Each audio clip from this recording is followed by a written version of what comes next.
In conclusion, comma, I would like to say a word in regard to employment, comma, with which I have been dealing so far. Stop. According to the figures supplied, comma, the number of displaced persons from Bangladesh employed through employment exchanges is only 37,000. Stop. This is very meager, comma, compared with their total number, which comes to 32 lakhs, comma, according to the official figures. Stop. This is with regard to Bangladesh refugees. Stop. The number of displaced persons from Pakistan employed through employment exchanges, comma, is not very encouraging, comma, but still it is 75,000. Stop. I would urge upon the Honorable Minister to take this into consideration and see that something is done to find employment for these people. Stop. Of course, comma, there is some expenditure incurred on general education and vocational training, comma, but when we look at the number of persons who have been given vocational training, comma, we find that the number already trained and under training is only 17,000. Stop. This figure also seems to be very small, comma, considering the magnitude of the problem before us. Stop. Some programs of general improvement have been undertaken by the government of West Bengal by way of setting up new industries, etc. Stop. These programs should be looked into, comma, and put into operation, comma, with a view to giving more employment to these displaced persons. Stop. Within the limited time at my disposal, comma, I shall limit my remarks to refugees from Bangladesh. Stop. The first thing which strikes one, comma, is one looks at the various brochures and publications that have been given to us, comma, is the amount of contradiction one has to battle against. Stop.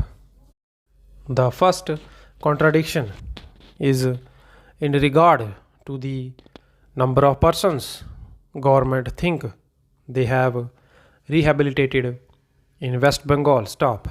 Granting that it is difficult to make a final assessment of the number of refugees who have come from Bangladesh, comma, it is still true to say that at least there should be some sort of parity between what the Union Ministry says and what the West Bengal Rehabilitation Ministry says. Stop.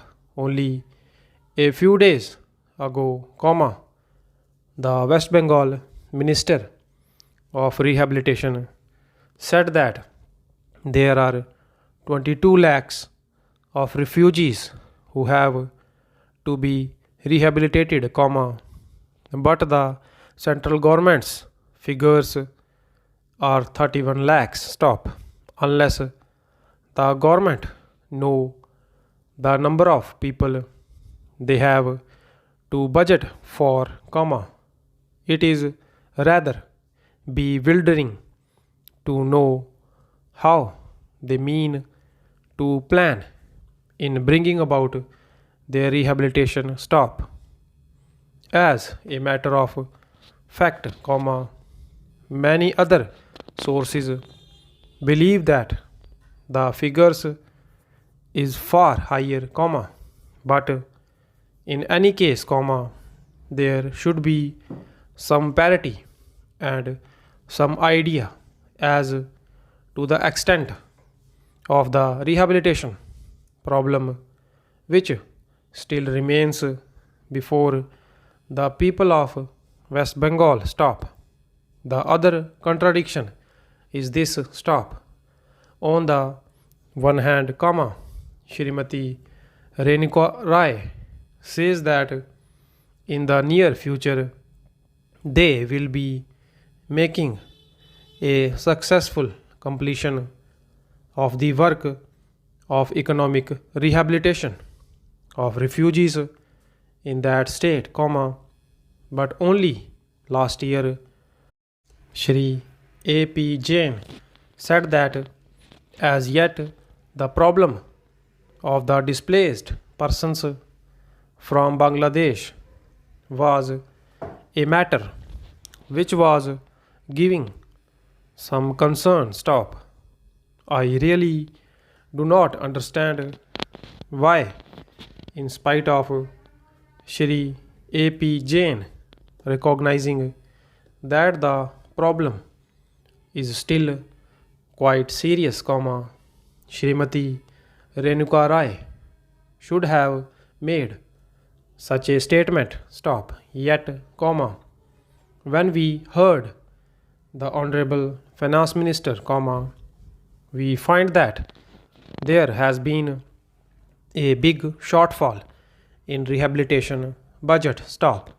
I think that if the fact-finding committee's report had been published, the assessment that we have rehabilitated about 50% of the people of Bangladesh who came over as displaced persons, who would have become quite clear in regard to its incorrectness.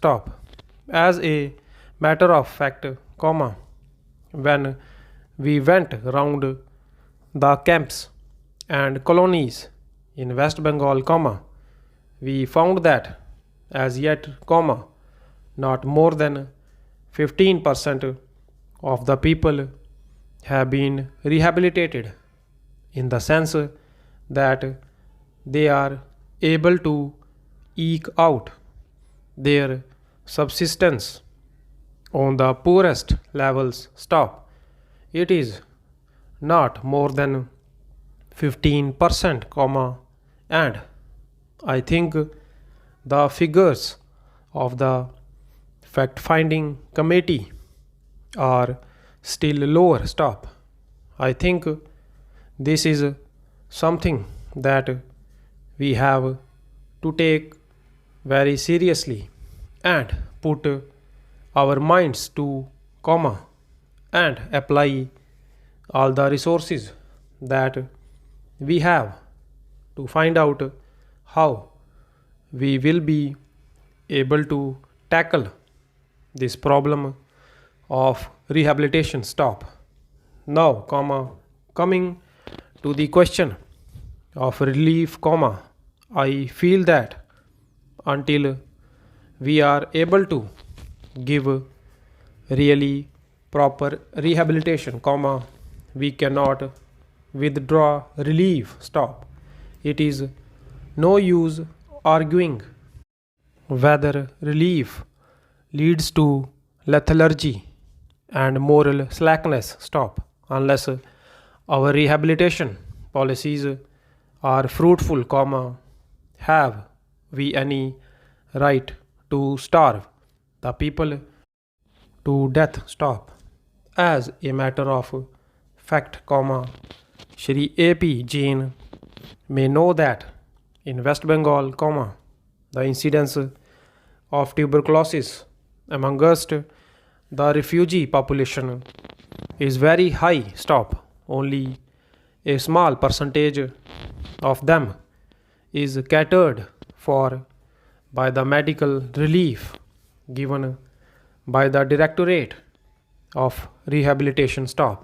If I am to tell you the tragic fate of the refugees in West Bengal, I would refer you to a report which appeared in February 1954. Stop.